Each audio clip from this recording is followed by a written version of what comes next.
There is a specific sinking feeling you know all too well. It happens right after you've finished speaking. You made a decision, a simple one. You said no to an invite, you set a boundary, or you stated an opinion. But then silence filled the room. And in that silence, panic set in.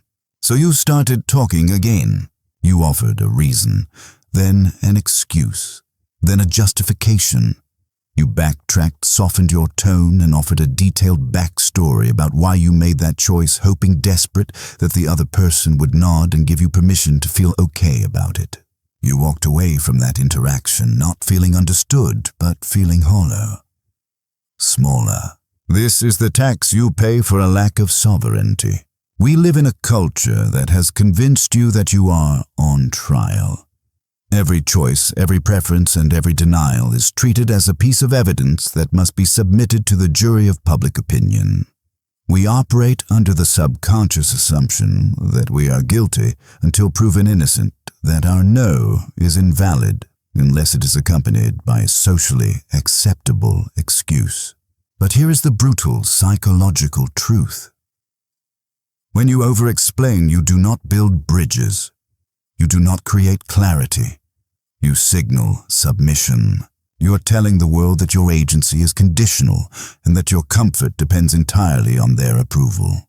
Today, we are going to dismantle the courtroom in your mind.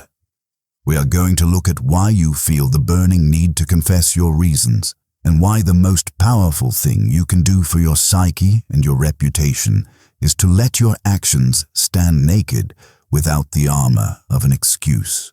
The ancient Stoics had a concept known as Autarkeia. It is often translated as self-sufficiency, but that word is too mild for what they really meant. Autarkeia is mental sovereignty. It is the state of a mind that does not require external fuel to function. It is a fortress that generates its own heat. Epictetus, the slave-turned philosopher, understood power dynamics better than any emperor. He noticed that the weak man is obsessed with being understood. The weak man believes that if he can just explain his trauma, his logic, or his intentions clearly enough, the other person will stop judging him. But the Stoic realizes that this is a trap. There is a profound psychological mechanism at play here. When you explain yourself to someone who hasn't asked, or to someone who doesn't matter, you are implicitly granting them authority over you.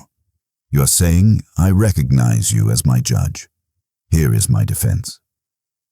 Please acquit me. The shift we must make is not just behavioral. It is structural. We must move from a permission-based mindset to a reality-based mindset. In a permission-based mindset, your choices are proposals that wait for validation. In a reality-based mindset, your choices are physical facts. They have already happened.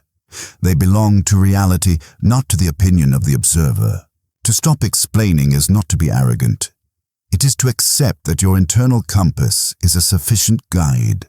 It is to accept the discomfort of being misunderstood, rather than the indignity of begging to be liked. Let's look at this through the lens of social dynamics. Imagine a king and a servant. Who does the explaining? The king gives an order. The servant explains why it hasn't been done yet. The CEO makes a decision. The middle manager writes a report justifying the budget. Explanation is the language of the subordinate. When you offer unsolicited justifications, you are lowering your own status in the hierarchy of the conversation. You are voluntarily stepping down. You might think you are being nice or thorough, but the lizard brain of the person you are talking to registers something different. It registers insecurity. Humans have a sixth sense for confidence. We know that true conviction is quiet. Think about the most respected figures in history, or even in your own life. Do they ramble? Do they offer 3 different reasons why they can't make it to dinner? No, they say, I can't make it. The psychology here is counterintuitive. We fear that if we are brief, we will look cold. But in reality, brevity creates gravity.